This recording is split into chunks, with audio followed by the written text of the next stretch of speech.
Hi friends, welcome to ఎక్తి kitchen. నేను మీ శ్యామల.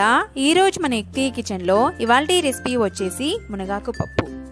మునగాకు పప్పు అయితే చాలా టేస్టీగా ఉంటుందండి, అలాగే ఆరోగ్యానికి కూడా మంచిది కదండి. సో ఇవాల్టి వీడియోలో మునగాకు పప్పు తయారీ విధానం చూసేద్దాం.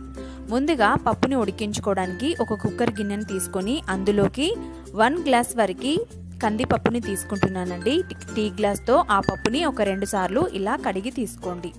ఇప్పుడు ఇందులోకి 4-5 కట్ చేసి పెట్టుకున్న గ్రీన్ చిల్లీస్, అలాగే సన్నగా తరిగి పెట్టుకున్న ఉల్లిపాయ ముక్కలు 1 తీసుకున్నానండి. అలాగే 2 టమాటోస్ని ఇలా కట్ చేసుకొని వేసేసుకోండి. టమాటో, పచ్చిమిర్చి, ఆనియన్స్ని యాడ్ చేసిన తర్వాత ఇప్పుడు ఇందులోకి వాష్ చేసిన మునగాకుని ఒక 2 గుప్పుల వరకు వేస్తున్నానండి. చక్కగా కడిగి తీసుకొని వేసేసేయండి మునగాకు మొత్తాన్ని వేసిన తర్వాత ఇప్పుడు మనం ఇందులోకి 1/2 టేబుల్ స్పూన్ వరకు పసుపుని వేసేసుకోండి. రుచికి సరిపడా సాల్ట్ని కూడా వేసేసుకోండి. ఒక 1 టేబుల్ స్పూన్ వరకు రెడ్ చిల్లీ పౌడర్ వేసేసుకొని అందులోకి వాటర్ని యాడ్ చేసుకోవాలి. నేను ఇక్కడ వాటర్ వచ్చేసి పెద్ద గ్లాస్తో 1.5 గ్లాస్ వరకు వాటర్ని వేస్తున్నానండి. వాటర్ని యాడ్ చేసిన తర్వాత ఒకసారి మొత్తం అంతా కలుపుకోండి. ఈ విధంగా ఆకు అంతా కలిసేలాగా కలిపేసుకున్న తర్వాత ఇప్పుడు మనం దీనిపైన మూతను పెట్టేసి 4-5 విజిల్స్ వచ్చేంత వరకు ఉడికించుకోవాలి. కందిపప్పు కదండి, సో ఎక్కువ విజిల్స్ వచ్చేంత వరకు ఉడికించుకోవాలి. ఇక్కడ చూపిస్తున్నాను చూడండి, ప్రెషర్ అంతా తీసేసిన తర్వాత చూపిస్తున్నాను చూడండి.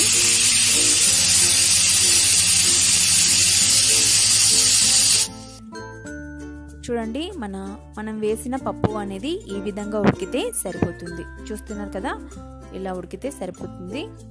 మీరు ఇంకొక 1 విజిల్ పెట్టేసినా సరిపోతుంది, లేదంటే ఇలాగే కూడా ఉడికించుకోవచ్చు. ఇప్పుడు పోపు వేసుకోవడానికి మరొకసారి స్టవ్ ఆన్ చేసుకొని స్టవ్ మీద ప్యాన్ పెట్టేసుకొని అందులోకి 2 టేబుల్ స్పూన్ల వరకు ఆయిల్ని వేసుకొని ఆయిల్ వేగిన తర్వాత అందులోకి పోపు దినుసులని వేసేసుకోండి. జీలకర్ర, ఆవాలు, అలాగే కొద్దిగా మెంతులని కూడా వేసేసానండి.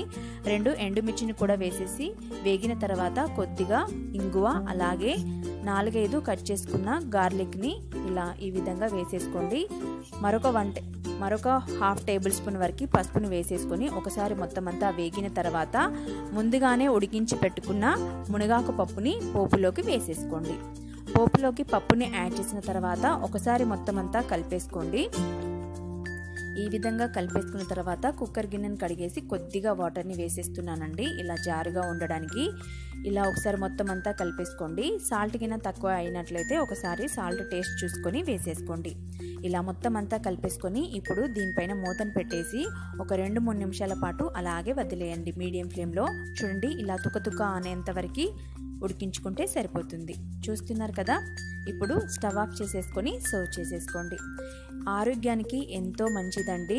కంటి చూపుకైనా, రోగ నిరోధక శక్తి పెంచడానికైనా చాలా ఉపయోగపడుతుందండి. అలాగే మునగాకు అయితే ఆరోగ్యానికి చాలా మంచిదండి. పిల్లలకి చేసి పెట్టండి. వారానికి 2 సార్లైనా తీసుకోండి. హెల్త్కి అయితే చాలా మంచిదండి. చూసారు కదండి ఇవాల్టి రెసిపీ మునగాకు కందిపప్పు ఎలా ప్రిపేర్ చేసేసుకోవాలో. ఈ వీడియో కనుక మీకు నచ్చినట్లయితే ప్లీజ్ లైక్ చేయండి, అలాగే మీ ఫ్రెండ్స్కి షేర్ చేయండి. మరిన్ని వీడియోల కోసం మన ఛానల్ని సబ్స్క్రైబ్